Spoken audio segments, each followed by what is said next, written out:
So what's good, y'all? We back in here with another video. And we got some big news for the Boston Celtics as they took advantage of the small leverage that Indiana basically had in the Brogdon negotiations and decided to pull the trigger on a deal to make Malcom Brogdon the new starting point guard for the Celtics heading into next season. Now the Celtics, they basically traded like a bag of chips. They traded Daniel Tice, Aaron Nesmith, and a 2023 first round pick in the deal to Indiana.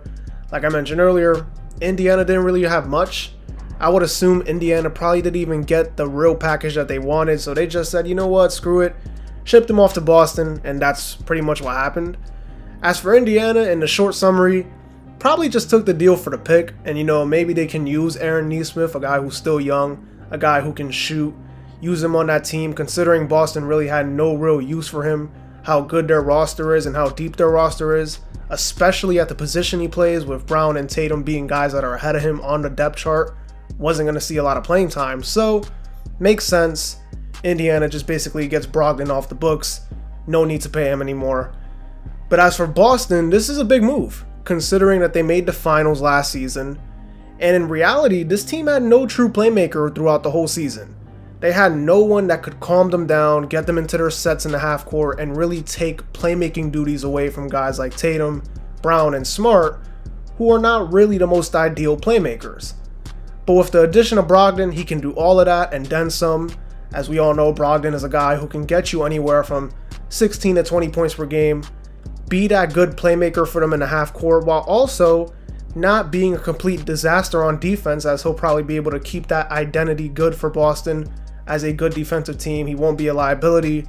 So basically, they can run it back with the same team, have a more stable point guard running the show.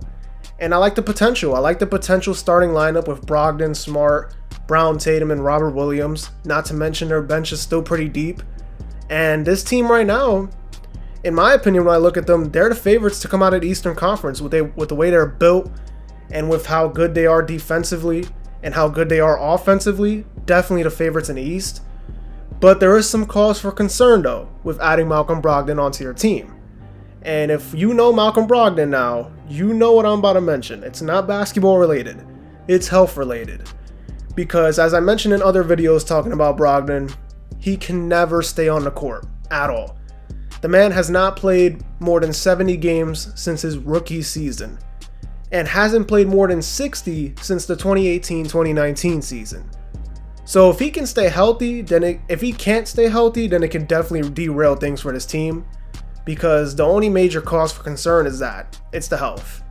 Besides the injuries, he's a really good point guard, someone that doesn't really get enough credit for how good he is. And at least on the bright side, if the worst case scenario happens and he does get hurt, at least, you got the team that you have. The guys have chemistry already.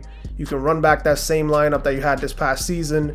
And you traded Brogdon, or you traded for Brogdon, basically nothing. You basically traded nothing for Brogdon. So I guess it's fine even if he can't stay healthy, but it's definitely a risk. And if he can't, then it can be a problem. But right now, when I look at them, all in all, this is a good move for Boston. And if everything goes well, this is the type of move that can push Boston over the top, in my opinion, as they are already one of the top 3 favorites to win it all next season. And by adding a guy in Malcom Brogdon who can do a little bit of everything for them, take pressure off of guys like Brown and Tatum, still be a solid defensive guy for that team, and really just, I think, maybe take them over the edge, because they needed a point guard so bad, in my opinion, heading into the offseason, and now they got basically the best option available, because, let's be real, they weren't going to get Kyrie Irving, and I'm pretty sure they didn't want that. And then you got Russell Westbrook. I mean, let's be real. Nobody wants that man right now. So Malcom Brogdon was the best option, and he fits good. He fits good with the team. So on paper, it looks really nice, and I think on the court, it should look pretty nice. It's just a matter if Brogdon can play more than 65 games. Because if he can't, then I don't really know. I have some questions about that. But besides that, I think Boston did well. They are the favorites in the Eastern Conference, and they will be looking to hang banner number 18 into the rafters when this season is all said and done, as they'll be looking to make their way back to the NBA Finals for the second season in a row with a more improved roster now, in my opinion. So we'll see what happens. Should be a pretty interesting season, especially with the way things are going in free agency. You never know what teams can make what moves. Anything can happen. But right now, I like what Boston's doing. Just run it back, make small additions, and that's it. You know, they're pretty much fine. Anyways, that's going to do it. Don't forget to like, comment, and subscribe. Also follow me on Twitter and Instagram. Link will be down in the description below. This has been the Checkup, where we talk hoops and hoops only, and I'll see you on the next video. Peace.